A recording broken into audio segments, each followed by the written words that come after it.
Okay. Wednesday edition of the After Show. Got Wink and Justice with you. Wink over here on the East Coast. And Justice on the West Coast. It's Wednesdays. Child is full of Wednesdays. Here on the After Show. Boy.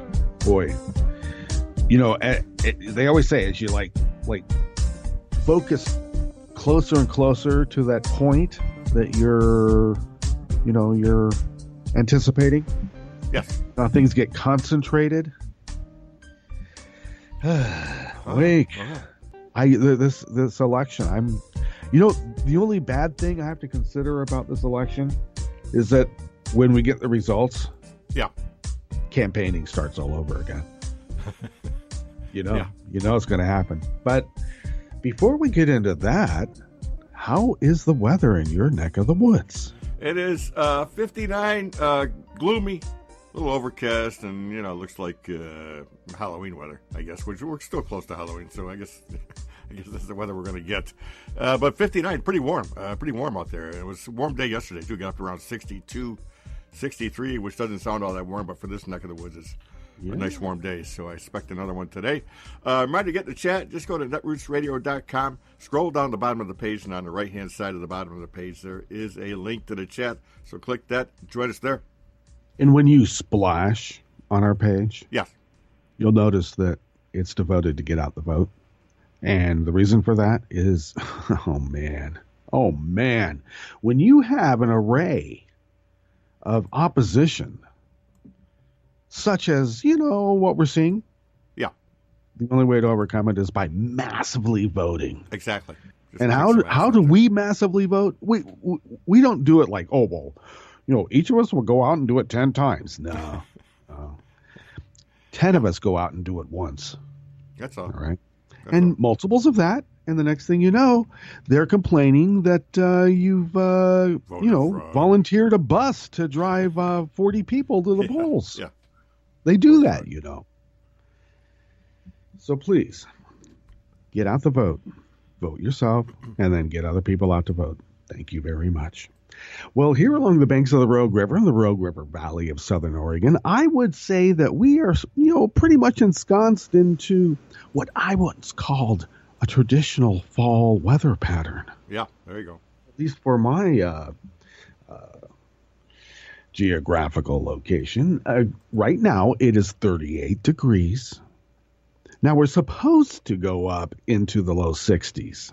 Yeah. But I don't know. Right now, it's it was quite foggy. The fog has lifted above the tree line, at least in the neighborhoods. Right. Above the trees in the neighborhoods. I wouldn't say by very much because what we call the hills around here, which are quite tall in and of themselves, they're still blanketed. They're just behind a white curtain. Okay. So, which means I've got all these empty, like plastic, the pots that the plant specimens come in from the nursery. Yeah. You save those because you can use them again. Well, I've got them in the greenhouse, the little greenhouse that I've got. So I've got to clear that out, which is simple. But I've got these hanging baskets I want to try to get into the greenhouse so they survive the winter. We'll see. We'll see if the greenhouse is sufficient for it. They should generate enough heat for themselves. I'll say that. Doesn't take much when you close it. But I'm just noticing, it's like I gotta, at least it's not a boat. I don't have to go around and, get it ready for weather. Yeah. Yeah. I did a lot of the stuff for the house, like, painting the blistered side. Right. Because, still getting this place to ship shape, but it's getting, it's there. It's great. So I was going to say, I wouldn't call it gloomy here. Other people would call this gloomy. Yeah. But I call it, I don't know, opaquely invigorating. Huh? Okay. Okay. Not quite a weatherman term. But, hey, we're breaking new ground in internet radio, aren't we? Yes, Hey. trying. Anyway, yeah. That's all we can do. Yep. These are the issues that we're going to be attending to today, and they are less than a week after acquittal on conspiracy charges in Oregon. We only said this would happen. Emboldened anti-government militant Ryan Bundy plots his next showdown. Yeah, probably those jackbooted Native Americans trying to keep them from going up in their RVs and destroying all these sacred sites that are really pagan sites. And the only things that should exist that have any spiritual significance is the ones that the Bundys say you get to have. Right, right. While neo-Nazis plan on handing out 40-ounce cans of malt liquor and pot in what they call the ghettos of Philly. I love that. To suppress the vote. Yeah. Yeah. Militia groups prepare for armed revolt if Hillary Clinton wins. Okay. So I guess we have to hope the neo-Nazis suppress the vote in Philly so that we don't have white nationalist militants. And I'll spill the beans. It's the Oath Keepers and 3%ers. The guys that are like cops and military types, right? Who say, let the neo-Nazis suppress the vote or we're going to take your democracy. And I'm sorry, we broke it while we were passing it around. Yeah. Yep. So while all that's going on, experts worry that white male Trump fans will go ballistic when Trump loses. You think? Yeah. Well, for the last half, we report that Representative Elijah Cummings reveals he no longer trusts the integrity of the FBI. Huh. Well, actually, I would say the FBI has historically quite a long experience with influencing elections in one way or another. I mean, wasn't that the whole shtick of J. Edgar Hoover? He had a bunch of blackmail on every person who ran for president, and that's how they kept him in line? Pretty much. There you go. And sadly, UNESCO reports one journalist is killed every 5 days. Huh? So I would think that that's probably a much more dangerous profession than even being a roofer. Yeah. Yep. Which is I think the worst. I mean, Right up way there, more yeah. than cops. Yeah. Way more. Up near the top, no doubt. Yeah. Yep. And I bring this up because, I don't want people to call me a McCarthyite because I mentioned Putin. Okay. Yeah. But I will say, Putin is just a Stalin of his day. Let's just put it that way. Except, with capitalistic intent. Which, is scary. So, and Putin isn't known to, cater to journalists. Well, how shall we put it? They're being devil's advocates, say. Right. I'm just saying.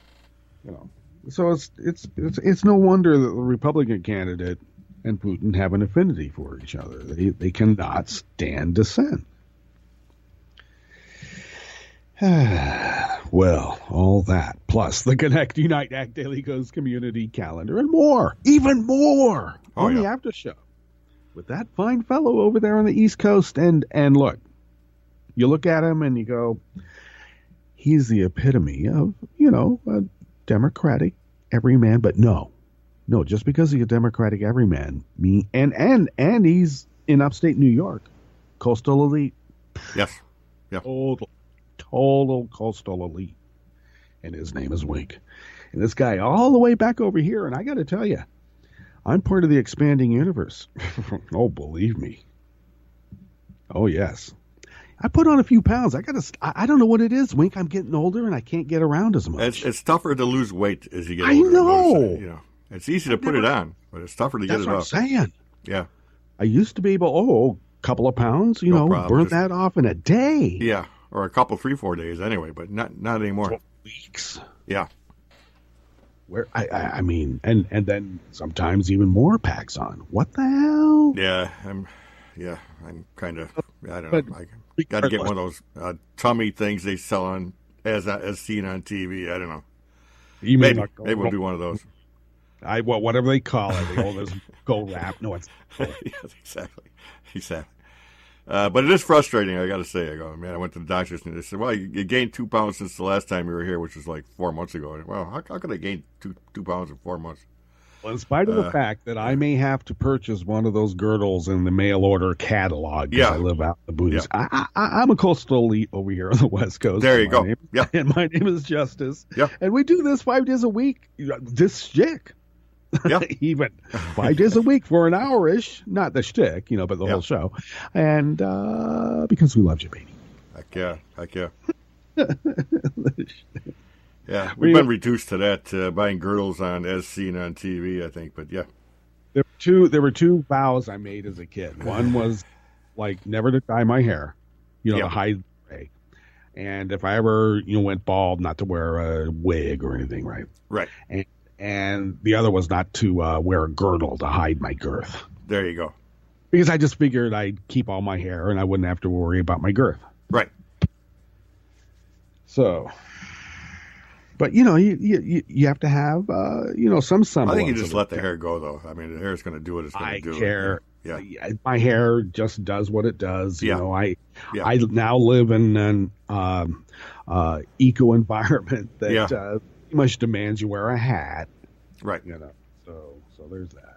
I'm not too bad. It's just that I've got this I could be a monk without the little cap. Right. Though I don't know, the barber here has taken care of my hair and it's kind of growing out a little bit, and I don't know, it's not going to look like Trump. Right. And I'm not going to get one of those ponytail things. Yeah, there you go. Where you got nothing on top and then you got this wispy little thing with a I don't. How do you keep the tie in when it's that wispy? I'm trying to figure that out. Exactly. And you see that a lot in town too. A lot of old guys. Yeah, there's a lot of that everywhere. You see a lot of that everywhere. It's kind of different. I guess a different look, but yeah. Different. I guess whatever works, I guess, but Oh, yeah.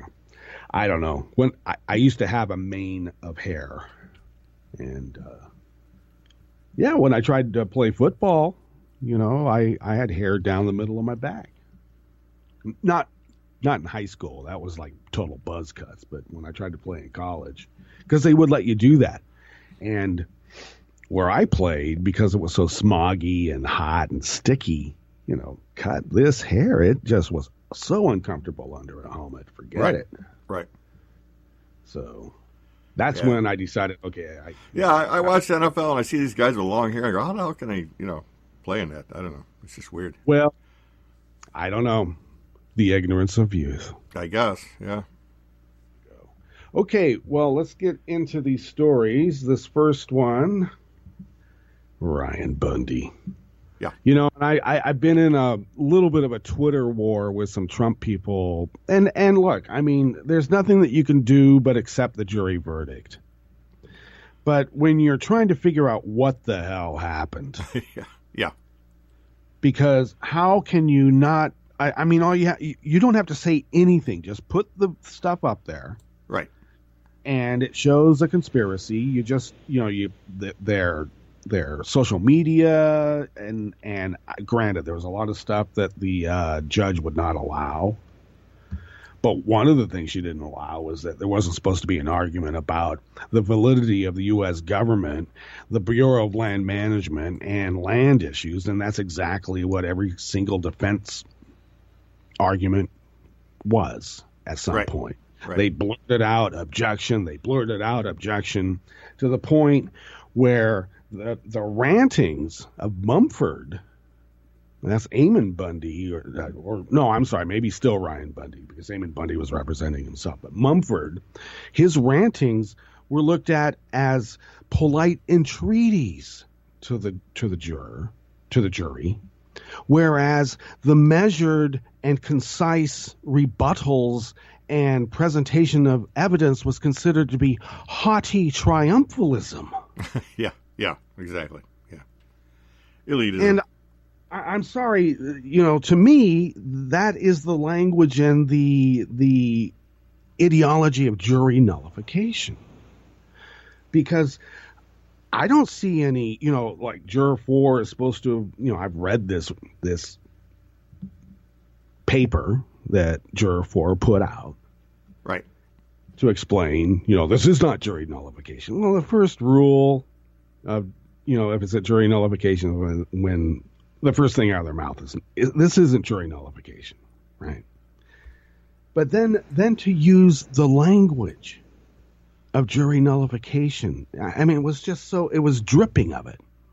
And then there's been reports, J.J. McNabb writing, writes for a Washington journal paper, not, I don't know, out of D.C., but, writes from here, has spoken with alternate jurors. And the same thing, it's just that there's language of jury nullification in there. And it's just, yeah. So, so I've been in this Twitter fight, right? Oh, well, that's interesting. Let's see here. Well, the story on Ryan Bundy, for some reason, can't reach that. I don't know why that is. So that's interesting. Funny that would occur. Well, of course, so just to rant on this jury verdict, and not I'm not saying we have to change it, but there's just, regardless of one's feelings about the impropriety of it all, I mean, what was the jury thinking? This is the verdict that we're stuck with. And even though Ryan Bundy apparently is plotting his next showdown from the confines of, a prison environment still, because I think they're already in Nevada to face charges for, drawing down pretty heavily on federal officials there. Right. But now we're hearing calls for the remaining defendants in this case to be let go. And the ones who pleaded guilty because, I mean, come on, they were caught red-handed, right? And they knew it, and they needed to plead out. Now they want their pleas and verdicts to be overturned. Right. Okay. Well, but that's not how it happens. You get a different jury, right? And there you go. So, well, I'm not able to get to the Bundy article, but it was not anything. I mean, the idea that plotting another showdown wasn't anything that none of us said would happen, right? So neo-Nazis plan on handing out 40-ounce cans of malt liquor and weed in the ghettos of Philly. Heck yeah, why not? And hand out 40s and weed in the ghettos of Philly. I love this. This is by Brad Reed out of Raw Story. Donald Trump has repeatedly told his followers to monitor polling places on Election Day, and some of his most devoted white nationalist followers are heeding his advice. Trump-supporting neo-Nazi groups are planning to flood polling areas in Philadelphia next week to not only watch for supposed voter fraud, but also to actively discourage people to stay at home. See, here in Oregon, we get to, have, I don't know, 40-ounce big wine goblets of red wine and weed and vote at home. Right. So we get to do it all. No need to traipse off to the polls. I don't know. Does this suppress the vote? I don't know. Apparently, when you're a racist and you deal with just stereotypical racist tropes, Okay, that's all we need. Just give them some malt liquor and weed, and Yeah, yeah. we saw it in a Looney Tune cartoon in German. God. One of the group's voter suppression tactics will be to hand out free alcohol and we don't use the M word, cannabis, Yeah. to voters in, quote, ghetto to encourage them to get wasted instead of voting.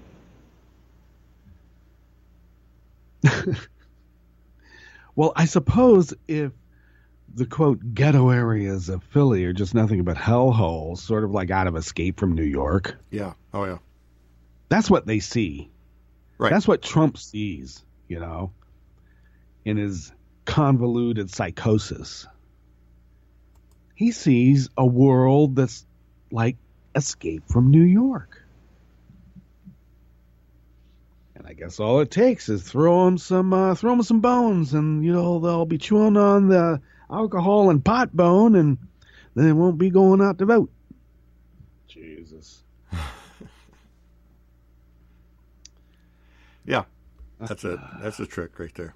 The Oath Keepers militia group is training its members to conduct undercover sting operations to monitor polling places for supposed fraud, and is aiming to watch thousands of precincts across the country. Once again, the Oath Keepers are like, cops and former cops and, military.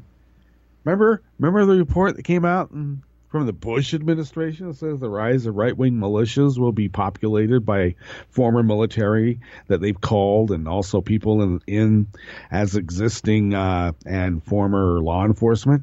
And yeah. Oh, yeah. The first thing was like, you're saying that all Republicans are like white nationalists. No, but, why did you complain so quickly? And include people that we never even said anything about. We're talking about what's going on. And so as we say around the, progressive blogosphere, liberals correct on everything since before your great-grandmother was born. Right, right. Okay.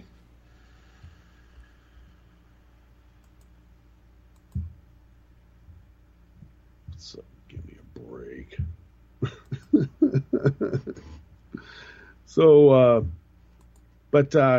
Okay, so the last chance to save America from ruin, according to Oath Keepers and Three Percenters, is armed revolt.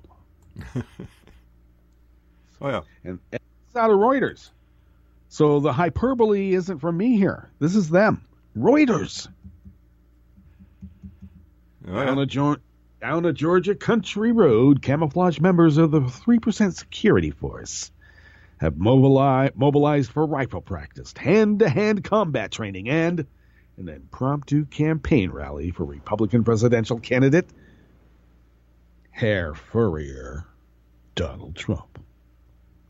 I added the Herr Furrier. I'm sorry, I couldn't help myself. How many people are voting for Trump? Hoorah! Said Chris Hill, a paralegal who goes by the code name Blood Agent. We should take a poll on Daily Codes. You have the ability to take a poll. Yeah. And we should come up with 10 like code names for your white militia code name. Yeah. Yeah, what is your white militia code name? One? Yeah. Which one is the most popular? And then, I don't know, maybe we could do the Russian thing and go on fake accounts and spoof people constantly. Yeah. Maybe we could do that. No, when we do it, we'll go to jail. Okay? More than likely, yeah. Hoorah! Shout a dozen militia members in response as morning sunlight sifted through the trees last weekend. As the most divisive presidential election in recent memory. Oh, you mean even from the last two? Like when the first black president came in, you don't think that was divisive, huh? Okay, I'm sorry. In recent memory, that's right. In recent memory, we're only able to remember about last week. Okay, they did their journalistic integrity. Thank you. So as it nears its conclusion, some armed militia groups are preparing for the possibility of a stolen election on November 8th and civil unrest in the days following a victory by Democrat Hillary Clinton. Yeah. Jesus. As soon as Hillary Clinton becomes president, and since she's a witch, all she has to do is like snap her fingers and wiggle her nose, and all of America turns in to escape from New York. Yeah, apparently. Yep. And the only people that can save it is Kurt Russell. And I got to tell you, he's not in a good shape anymore. I mean, Harrison Ford's in better shape than Kurt Russell right now. Yeah. Harrison Ford's in like mid-70s. Come on. Yeah. Still bringing it. Yeah. Trump's populist campaign is an energized militia members like Hill, who admire the Republican mogul's promise to deport illegal immigrants, stop Muslims from entering the country, and build a wall along the Mexico border. You can do that at a computer. They have games where you can do that. Just sit in front of it with one of those like 3D things that you put over your eyes. Yeah. Yep. Go at it. Because that is about as much reality as you're going to get from what he's telling you. Get behind a machine gun just in case anybody tries to sneak over. Just do it from the confines of a overstuffed, musty, bad fabric easy chair. Yeah, indeed. Get your feet up, recline, be Yep. comfortable. Jesus. Well, then the article, of course, since it is Reuters, has to give us a rundown about when armed militia groups first came about. And, that was one of the last, like one of the first Democrat presidents came into being because they thought that Ronald Reagan had it was like the Sixth Reich and was going to last for 800,000 years. And how was it possible that a Democrat could win? Well, the only way they could win was because of witchcraft, nefarious commie influences. And now they're using witchcraft and commie influences to take over. What the hell, Wink? Yeah. Oh, God. I'm telling you, if you watch cinema, it will tell you everything you need to know. They live. They live, Wink. Yeah, it is. Yeah. They've been here for a while. I swear to God. Comey's not 6'8", 6'9" with a tail because he, doesn't come from another planet. A lizard planet? Come on. Put on the sunglasses and you'll see. Exactly. Well, of course, some militia members or leaders are trying to say, well, I don't want, I'm not really condoning my members to go out and take matters into their own hands. But, the hand-to-hand combat training could come in handy just in case. Yes. What? Well, I don't know. I asked some guys down in town, do you think that I, as a liberal, should get more guns than what I already have now for the coming apocalypse when Hillary wins because I got to protect myself from people who disagree? Or do you think that the guns I have now are enough? So they kind of looked at me. What? Yeah. All right. With that jocular attitude, let's get to our Jim Hightower break. Come back and go through, a pretty condensed Connect, Unite, Act Daily Coast community calendar. And then the stories for the last half. You are listening to the After Show on Netroots Radio with Wink and Justice, and we will be right back. Some stories of corporate villainy make me throw up my hands in astonishment, but this one makes me literally throw up. The sorry saga of Wells Fargo systematically stealing from millions of its small depositors is a gag-inducing story of executive suite greed. Start with former CEO John Stumpf, who claimed at a Senate hearing in September to be shocked and, quote, deeply sorry that thousands of his employees had been opening bogus accounts in the names of immigrants, the elderly, and other vulnerable customers, then socking them with fees they did not owe, understand, or even know about.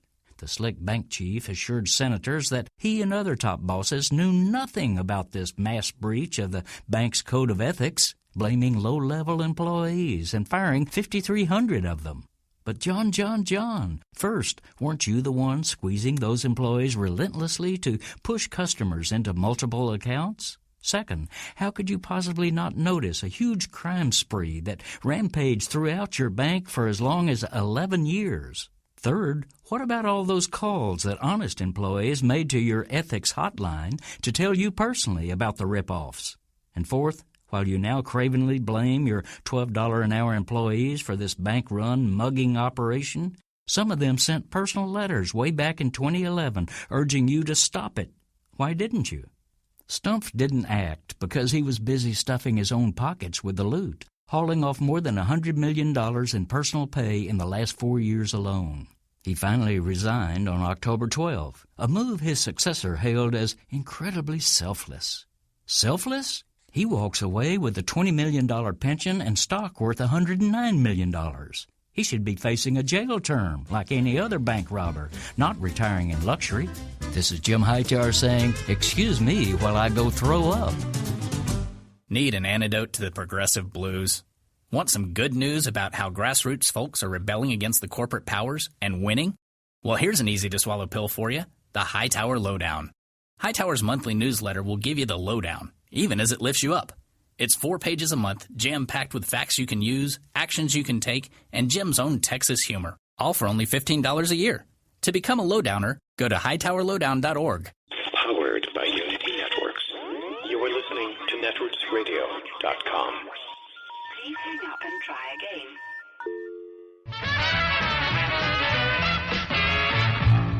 From a point at sea to the circles of your mind, a new force is at work for planetary transformation. New radio for a new Earth.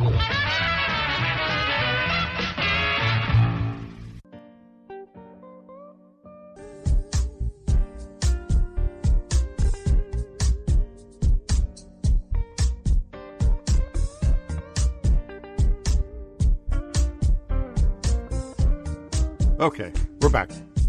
Indeed, we are back, and thank you for sticking with us. This is the After Show with Wink and Justice. Justice here along the banks of the Rogue River, in the Rogue River Valley of Southern Oregon on the West Coast. Wink is in upstate New York, 21 on the East Coast. Our crew, they are, of course, the ethereal creatures who reside in the cloud, whose advanced intergalactic technical abilities allow Netroots Radio to span the globe. Oh, and thus by extension the After Show, to span the globe, the solar system, way past out there beyond the Kuiper Belt, your cloud, and beyond. Yeah, right. Heck yeah. Okay, today's Connect, Unite, Act Daily Codes community calendar is facilitated by Dragon 5660. And their question today is, do you despise Republicans? And gives a few examples of Republicans, if not giving absolute succor to white nationalist and fascistic groups and tendencies, have, by their silence, maybe, prove their intent, right? Yeah. So, I don't know. I jokingly said despise, I deplore them. But I don't know.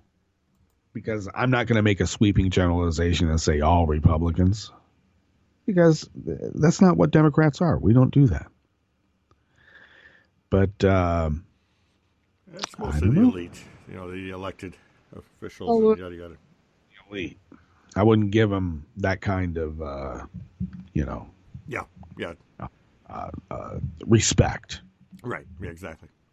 Because there's nothing elite, learned, whatnot, but the leadership is what you're talking about. Yeah. But the leadership gets there because of a pervasive ignorance upon a particular part of the electorate.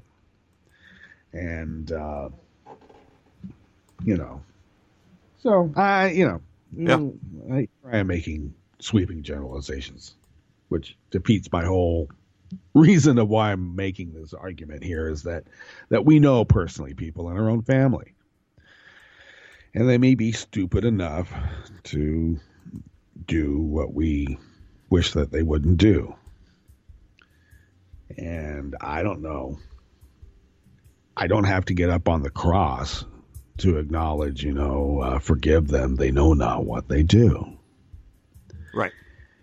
But as liberals, even though we've been right on absolutely everything since before your grandmother was born, doesn't mean that anybody heeds what we've said, because the next thing out of our mouths is, I told you so.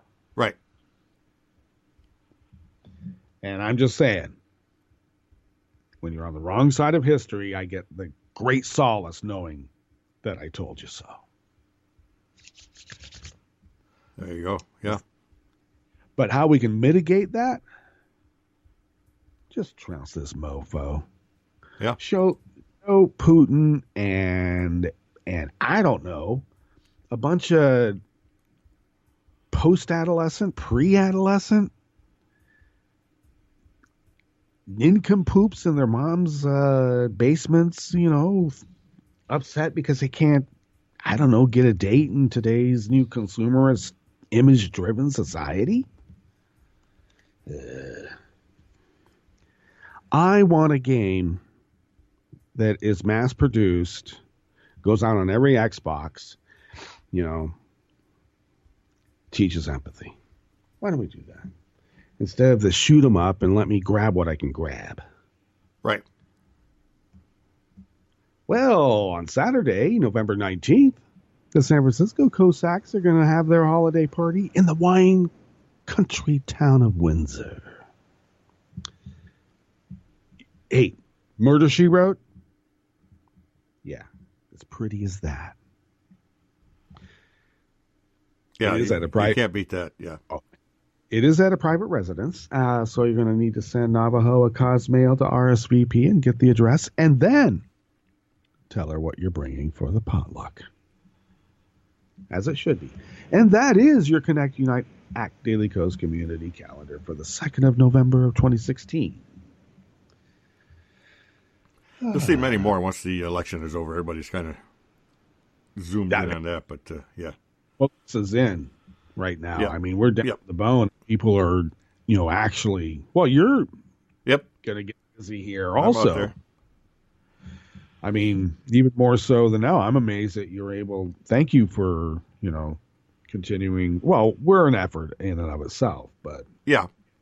Well, and there'll be more pods posted once we get past Tuesday next week. So yeah, that'll happen too. But just trying to get a couple people here elected. That's all. Yeah, I need to. I've been in somewhat, not extensive contact with the local Democratic leadership here. From their headquarters. Right. Bedford. I need to. See, the thing is that where I live in the county, I'm right on the county line. Yep. And so the town that when we say that we went to town, right? It's not like Rogue River. I mean, that's down in town. Yeah, of course. But when you go to town, that means that you've driven, 12, 14 miles to get to Grants Pass. Right. Exactly. But that's in another county. Exactly. Right? Yep. So. It kind of. I don't feel close to Medford and Ashland, as much as I do at this part over here, Right. So, and I've got another county then to the east of me as well. Yep. That is their demographics and political targeted stuff, is different than what's in Medford. But regardless, I'm hoping that they have the technology that you can do phone banking from home. Yeah, I'm sure they do. Yeah, and if they don't, you can probably find it online somewhere. But or get a hold of. You have to go further up in the state. Go to maybe the state capital and say, "Hey, how do we do this?" But somebody will know. Someone will know how to do that. So at least as we get closer, we should be out there doing all we can. I'll get probably one posted today. I'll probably get a pod posted today, but I got to get out there this afternoon and bang on some doors. So me and the caveman will be out there doing that. who actually is a caveman. I mean, he's my age, but he does explore caves. This next story is by Travis Geddes out of Raw Story. And Representative Elijah Cummings reveals he no longer trusts the integrity of the FBI. Now, I know that you work and stuff, and sometimes you don't get the breaking news, but you know what they've done here, since yesterday, right? With the emails, you mean, and stuff? Well, that, and then they did a document dump of Bill Clinton pardoning Mark Rich. Okay. All right. Back, 15 some odd years ago. Yeah. Right. Yeah. And it was very cryptic. Yeah. Because a lot of it was redacted. Right. And it's like, why? And then we're finding out that the New York FBI office seems to be doing Oppo research for Donald Trump. Yeah. And then you've got like the Judith Miller situation going on in the New York Times, where there's this information fed to a journalist in the New York Times, that's reported in the New York Times, and of course they're the paper record, and then it's spewed out as a fact. So the speculation becomes the actual act. That's why Hillary is guilty. How could she not be? Right. So I don't know. Let me just say real quick. This is, it struck me that confirmation bias could be leveled in this situation, because I'm saying, how could a Oregon jury, and it wasn't a Portland jury, it was an Oregon jury because they got called from all over the state. Let's be clear. And there's more rural area than there is city area. Right. So, here I am saying, how could they ignore the evidence? I mean, they had done this in Nevada. Okay, you can't really talk about that because that's a different case, so that wasn't able to be included. So you couldn't show a consistent motive over time and other acts in which you would, did things that led up to this, so you couldn't talk about that. All right. But you still had the call for people to come, and they did. And you have them boasting themselves about the guns they got and what they're going to use them for, and how it was that they all planned to be able to come there at a particular call. So you would say that's clear evidence that that was a conspiracy, right? And yet, on the other side, they say, well, it's just obvious that she's guilty in spite of what any jury has said, what any judge has said, right? Except for one thing. They don't have any of those clear pieces of evidence that shows that, right? Right. They get a recipe in a WikiLeaks document dump, and they go, that's proof. Look, they were sharing recipes. If they're sharing recipes, they got to be sharing, plots to destroy the earth. Yeah. But before they do that, they're going to round up all the men and, castrate them and make them into newts, and then make them bow down and kiss their feet. Then they destroy the earth, and they fly off on their witch brooms to another planet. Exactly. And you go, no, there's no evidence that supports that. Oh, yeah, it's out there. Yeah, it's out there. So Elijah Cummings questioned the integrity of the FBI after investigators have leaked information apparently aimed at damaging Hillary Clinton's campaign while protecting Donald Trump. The ranking member of the Committee on Oversight and Government Reform questioned the double standard, which he has blamed on political pressure Republican lawmakers have put on FBI Director James Comey. Well, I've been hearing that it's not just Republican lawmakers, but conservative FBI members themselves. We'll call it a cadre. I hold within my hand a list of people who've infiltrated the FBI, and they, were authoritarian demagogues.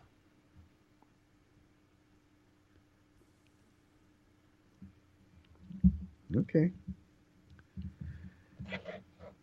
They cloned J. Edgar Hoover. When I say clone J. Edgar Hoover, they took traits of J. Edgar Hoover, and they grew out of a tube, platoons of these chisel-jawed FBI agents, and it is their task to make sure that none of this wishy-washy diplomacy and trying to talk your way into agreement so that you can have a peaceful community shall exist on the face of the earth. Do not let that happen. Because power exists in making people do what they don't want to do. They want to have a peaceful existence, damn them. I don't know. That's the hippie part of me. The punk part of me is kind of pissed off and says, no, you don't. The American people basically want fairness, but it appears clear that there is a double standard, Cummings said last night on MSNBC's All In with Chris Hayes. He said Comey promised before the committee in July that he would not subject Clinton to a double standard during the election, but some within the agency appear to have politicized the investigation. I am worried about the integrity of the FBI, Cummings said. He questioned Comey's decision in releasing scant information about an investigation linked to Clinton while sitting on possible links between Trump's campaign and Russian efforts to influence the election. We don't get a mumbling word, and a number of us in Congress have asked for months about information with regard to Mr. Trump, his advisors, and the Russian government about any type of coordination or cooperation going on between them, and we have not got a mumbling word, not one syllable, Cummings said. Of course, it has been reported by the very esteemed paper record, the New York Times, is that unnamed sources out of the New York FBI office says, well, because there's nothing there. Trust us. Really? That's the ticket. Yeah. And as we stated, I might have been yesterday. This is the same FBI employing and working in consort with the same U.S. attorneys in the DOJ that hounded Aaron Swartz to death. Yep. And a server that is dedicated to a destination in Russia and a lead Russian bank.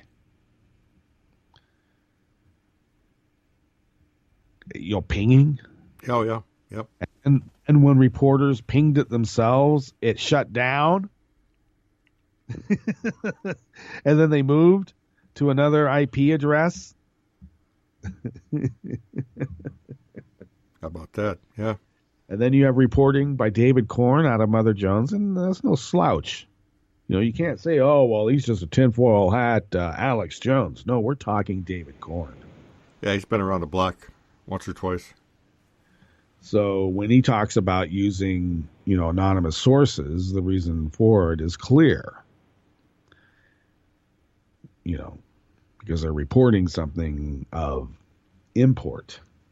When you hear anonymous sources, like from the Trump campaign or their, sycophants,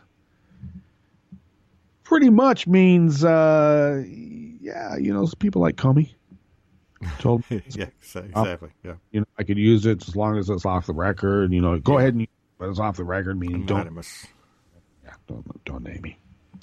An unnamed FBI source, high level. Yeah. Okay. And David Korn is like somebody's working for a very esteemed intelligence organization that you would all know and respect. Knows this, but he can't say it because you've seen 3 Days of the Condor. They're going to come in. He's just a historian. They're going to kill the whole people, and he's out getting sandwiches and he lucks out. Yes.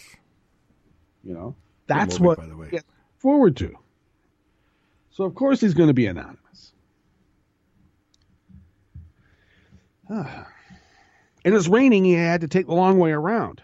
It's just you can never be too careful in that kind of a climate. Oh, and why did he do that? Well, because of intelligence and FBI. Remember they were making movies about this in the 70s. Yeah. And who would have prompted that kind of idea to include in our pop culture? Yeah, it was a far-reaching demagogue who used the apparatus of power and government to go after his enemies, and was like, hey, work with, we taught Latin America how to do it. We're everywhere. Yeah. Everywhere. As I said on social media, what's it called now? What's it called when like the FBI intelligence tries to influence an election? Oh yeah, I remember now. A chicken coup. Yeah. But some people will say, "Oh, a coup, a coup." Right. It was a military coup. Yep. A chicken coop. So it works both ways. Yeah. I love it. Because, anybody who uses a commode for a barbecue should not really have any, I don't know. If you're going to restrict the vote, I think that should be a test. That should be the poll tax right there. Somebody comes up and wants to vote, and you say, "Do you have a commode that you use as a barbecue?" And they say yes, and you go, "Oh, well, I'm sorry, but your name was taken off the rolls." Yeah. Right then. Yep. And that's why I'm not poet, philosopher, king. Wink. Yeah. Damn it. Yeah. In a more somber note here, UNESCO reports that one journalist is killed every 5 days. Just for doing their jobs. And what's their jobs? Well, reporting events as they happen. More cynical types would say, well, what do they expect? I mean, you don't go into, the meeting of the Dons, right? Like in Godfather. Right. Right. And then next day put it in the gossip column. I mean, that's probably not a smart thing to do. They might, find that, an invasion of privacy. And so then when you end up dead, they go, it's not personal, it's business. But I don't know. It's still, the results are still the same. People who are trying to shine a light on the wheels of power seem to die at a pretty steep clip there, Wink. This is out of the German press agency, or as they say there, Deutsche Presse. Yeah. One journalist is being killed every 5 days, and as a result of their work, according to figures released in a UNESCO report on Wednesday, coinciding with the International Day to End Inequality or End Impunity for Crimes Against Journalists. At least 827 journalists were killed between 2006 and 2015, 115 of which were killed last year, making 2015 the second deadliest year in journalism in the last decade, according to the report. Less than 1 in 10 of all deaths have been solved, despite many countries named in the report showing a willingness to stop the murder of journalists, the UNESCO report said. The UN body, which limited its 2016 report on the safety of journalists to killings in the past 10 years, said it did not cover the numerous other violations endured by journalists, which included kidnappings, arbitrary detention, torture, intimidation, and harassment, both offline and online. Well, that's terrible. Let me go through that again. didn't include kidnappings, arbitrary detention, torture, intimidation, and harassment, both offline and online. Eek. Kidnappings. That's kind of a harassment there. But they didn't end up dead, so you can't really count them. Of the 213 journalists killed between 2014 and 2015, 78 were murdered in Arab states, making the Arab world the most dangerous region for journalists, largely due to the ongoing conflicts in Syria, Iraq, Yemen, and Libya. In the same period, 51 journalists were killed in Latin America and the Caribbean, 34 in Asia, 27 in Africa, and 12 in Central and Eastern Europe. Almost half of the online journalists killed in the past 2 years were web reporters and bloggers covering the conflict in Syria. There was a significant rise of deaths of reporters for websites and television in 2015, the report said. Wow.